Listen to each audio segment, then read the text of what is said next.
And there was a virus, and everyone was scared, and then the world ran out of toilet paper, and then there was no school for like a month, and they closed the mall, and everyone stayed home and ate beans and potato chips in front of the TV, and then it snowed and everyone danced. The end. We are each writing our own story, even in uncertain times. We balance social responsibility, personal concerns, and our faith. So what do we do with our fear? How do we move to faith? This morning we'll explore the realm of fear and the use of faith as one of our spiritual abilities. And this morning we'll answer these questions. What is fear? How do I embrace it? What is faith?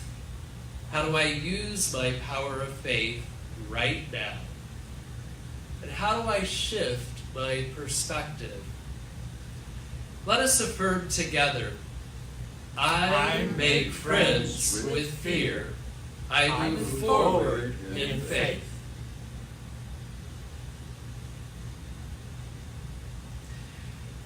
I want to share a story with you before I talk about the subject of fear. Keith and I climbed a ladder and onto the roof in the dark. I felt scared as we pulled a huge blue tarp over the second-story roof. It was already wet and dark, and then a rainstorm hit. Keith and I had leaped out on faith when we bought our home in Kansas City. A house with a hole in the roof, a pile of leaves in the bathroom, and at least one broken window.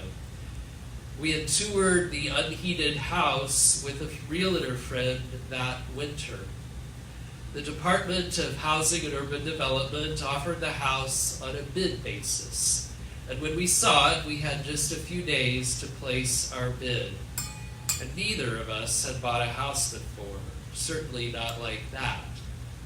And a few days later, it was ours, as is. It was cheap, and at the time we felt excitement about our 1913 house. We also felt concern. Were we crazy? Would we fail? Even in those first years, our doubts and our fears about that big decision would come back. We had setbacks that tested our faith, and with what much work, that craftsman-style house became our home for 19 years. In this new reality of life, what are we aware of? What is real or imagined? What is unknown? First of all, we all have needs that are necessary for meaningful life. We each have needs for physical well-being, for safety, for play, for connection, as well as other needs. And when those needs are unmet, we likely feel dissatisfaction or uncomfortableness. My thoughts and emotions this week have been all over the map. I'm guessing that's true for some of you as well. Are you missing connection? We all desire affection and belonging. So this morning, just imagine being hugged. We've already done this morning, but give yourself a hug this morning. And know that we are loving you and reaching out to you. Just pause and feel that connection in your mind. And be aware of your needs. So what is fear? Well, fear is often described as a distressing emotion aroused by impending danger or pain, whether that is real or imagined. It could be very real. And we're living in a time where we're experiencing some of that. Unity co-founder Charles Fillmore suggested that fear weakened our bodies and our minds. And here are some acronyms for fear. Forget everything and run. Or false evidence appearing real. Or face everything and rise. Fear is a teacher. So why would you and I want to embrace fear? Look directly at your fear and despair, and that could actually lead you to deeper faith. We can embrace fear rather than give it power. We embrace fear to understand it. We embrace fear to move beyond it. And other feelings related to fear are apprehensiveness, dread, fright, panic, suspicion, or worry. Maybe right now you're also feeling some sadness. All of these feelings come when our needs are not satisfied. We inherited our emotion of fear. When we act from our fear, we may flee. We may fight, or we may freeze. Our ancient ancestors survived by using their fear. They survived disease, injury, and predators. They adapted to environmental instability, and fear, in a sense, protected them. So what if we paused and observed our fear? The Buddhist teacher Jack Kornfield writes intimately about fear.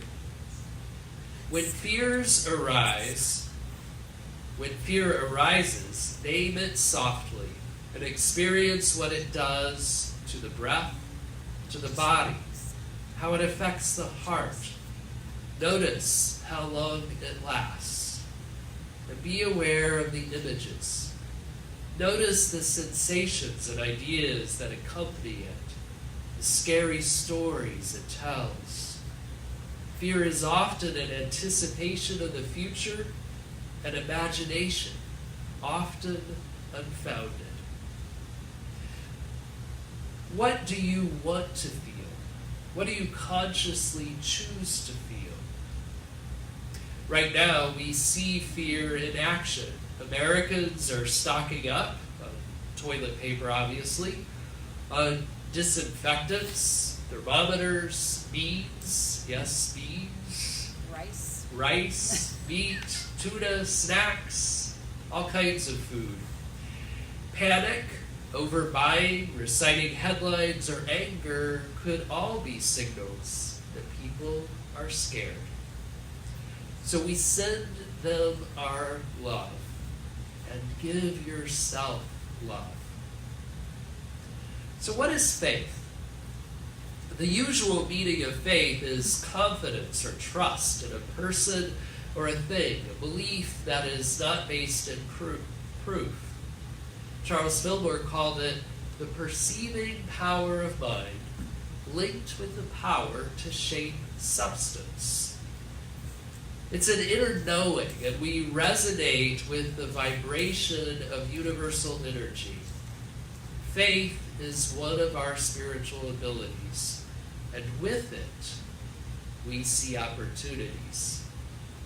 In this new reality of life, what are we aware of? What is real or imagined, and what is unknown? We're hearing or reading much of what is imagined. Conspiracy theories, doom and gloom. I've seen references to the apocalypse and the wrath of God. Do your best not to give these ideas attention. Seek dependable sources and information from health professionals and spiritual teachers. There are many unknowns. Yes, we don't know the solution out of this. We don't know the timeline of the virus, where we live. You may have questions about your own health, your job, and finances. I wonder when I can visit friends and family again safely. So yes, there are unknowns. All of life is uncertain. We relied on our habits and our routines. We are also aware of the realities of this experience. We know more than we ever wanted to know about a virus called COVID-19. We know that thousands of people are dying. Thousands of souls are making their transitions and leaving this earthly existence. And we feel grief and sadness for them and for their loved ones, for our planet. Healthcare professionals around the world are working tirelessly to care for those healing from this virus. And we can do our part by caring for ourselves and practicing physical distance. Scientists are working to understand and create medicines and a vaccine. And yet we see a cleaner planet. There's cleaner air and cleaner water. And we know with faith that we will recover. Chemically speaking, it takes about 90 seconds for our brains and our bodies to experience an emotion. After that, it's up to us whether we want to stay there or not. We choose to release it or to linger in that cycle. So notice your fear. A student once asked anthropologist Margaret Mead, what is the earliest sign of civilization? And the student expected her to say a clay pot, a grinding stone, or maybe a weapon. Instead, Mead thought for a moment. And then she said, a healed femur. A femur is the longest bone in the body, linking hip to knee. And in societies without the benefits of modern medicine, it takes about 6 weeks of rest for a fractured femur to heal. So a healed femur shows that someone cared for that injured person. They did their hunting and gathering.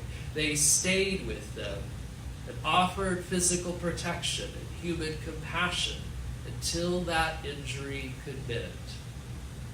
So Mead reminded the student that in the animal world, no healed femurs are found.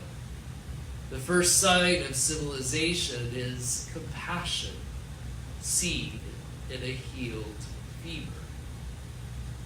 Compassion was the first sign of civilization, the first sign of connecting with the heart.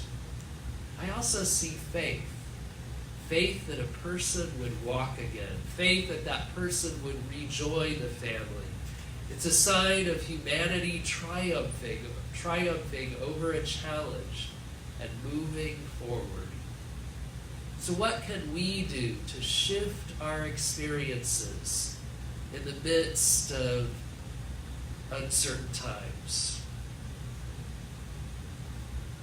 The first one I want to suggest this morning is stay. Stay home and go to God. Choose to live, to reside and inhabit this realm of God. And know that the divine is at work. Let go and use this time for self-reflection and relaxation. We can practice deep listening, praying, meditating, and connecting to infinite wisdom. Look at your fear. Accept your feelings. Embrace them. Understand them. Choose a new perspective. Whatever you see, think about a different vantage point. Choose ease, relief, and peace. Choose analysis over paralysis. Pause and think rationally, step by step. And act. Act from your highest understanding. What if you embrace this experience? This is our new reality for the time being. So establish new routines. Make a schedule, even if you're home. Be intentional and love others. Seek support. Take care of yourself. Move, exercise, eat well, and be a carrier of kindness, of patience, of love, and enthusiasm. Connect with your church family by phone or digitally.